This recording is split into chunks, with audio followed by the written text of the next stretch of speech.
வணக்கம். சந்திர தரிசனம் 3ஆம் பிறை. இது அமாவாசையிலிருந்து 3வது நாள் வானத்தில் தெரியும். இந்த சந்திர தரிசனத்தை நாம் கண்டோம் என்றால் நமக்கு வாழ்வில் நன்மைகள் பல கிட்டும் என்று சாஸ்திரங்கள் சொல்கிறது. சந்திரன் என்பவர் மனோகாரகன். ஒருத்தன் வாழ்வில் நல்ல முடிவுகளை எடுக்கிறதுக்கு சரியான மனநிலை வேண்டும். அந்த தெளிவான மனநிலை நமக்கு கிடைக்கிறதுக்கு சந்திரனுடைய அருள் அவசியம் தேவை. அது மட்டும் இல்லாமல் இந்த 3ஆம் பிறை தெய்வீக தன்மையுடையதுன்னு சொல்லப்படுது. ஏன்னா சிவபெருமான் தன்னுடைய சிரசில், அதாவது தலையில் சூடி இருக்கிற நிலவு தான் அந்த 3ஆம் பிறை.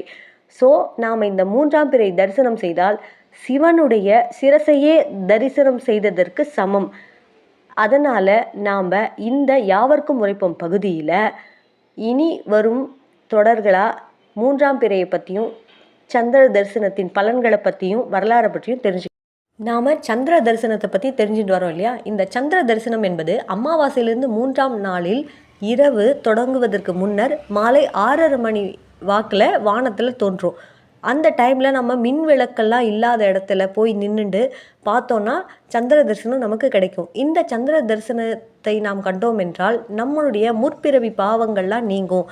அது மட்டும் இல்லாமல் கண் பார்வை திறன் அதிகரிக்கும், நல்லா இருக்கும் அப்படின்னு சொல்கிறாங்க. இப்போது நாம் இந்த சந்திர தரிசனம் தோன்றிய வரலாறை பற்றி பார்க்க போகிறோம். ஒரு முறை விநாயக பெருமான் சிவனின் அதிகாரத்தையும் பொறுப்புகளையும் ஏற்றுக்கொண்டார். பொறுப்பு எடுத்துட்டதும் உடனே போய் நம்ம செயல்படுத்தணும் இல்லையா? அதுக்காக உலகங்களை எல்லாம் பார்வையிடுறதுக்காக போகிறார் விநாயகர். எல்லா உலகத்தையும் பார்த்துட்டே வரச்சே சந்திரனையும் பார்க்க போகிறார். அப்போது சந்திரன் ரொம்ப அழகானவர்ன்றதால விநாயகரின் ரூபத்தை பார்த்து கிண்டல் பண்ணுறார். உடனே விநாயகருக்கு கோபம் வந்துடுது. விநாயகரை பார்த்து உருவக்கேலி செய்கிறான் சந்திரன். உடனே விநாயக பெருமானுக்கு கோபம் வந்து, சந்திரா, இன்று முதல் நீ இருண்டு போய் உன்னுடைய தேஜஸ் எல்லாம் இழந்து பொலிவிழந்து உன்னை யாரும் உலகத்தார் வணங்க மாட்டாங்க அப்படின்னு சாபம் கொடுத்துட்றார். உடனே மனம் வருந்திய சந்திரன் தன்னுடைய தவறையும் உணர்ந்து மன்னிப்பு கேட்டு ஈசனை நோக்கி கடுந்தவம் செஞ்சு எனக்கு பழைய நிலைமையை தாங்க, பழைய உருவ கொடுங்க அப்படின்னு கேட்குறாரு. உடனே ஈசனும் அந்த மெல்லிய கோடாக இருந்த தேஞ்சி போன சந்திரனை தூக்கி தன் தலையில் வைத்து கொண்டு அவனை மன்னிக்கிறார். அஞ்சிலிருந்து தான் சந்திர பகவான் ஸ்டெப் பை ஸ்டெப்பாக வளர்ந்து முழு நிலவாக மாறுகிறார். நாம் 3ஆம் பிறையை தரிசித்தால் சிவனின் சிரசையே தரிசனத்திற்கு சமம் என்று சாஸ்திரங்கள் சொல்கிறது.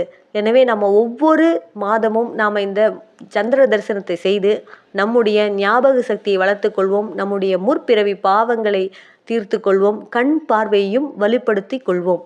நன்றி.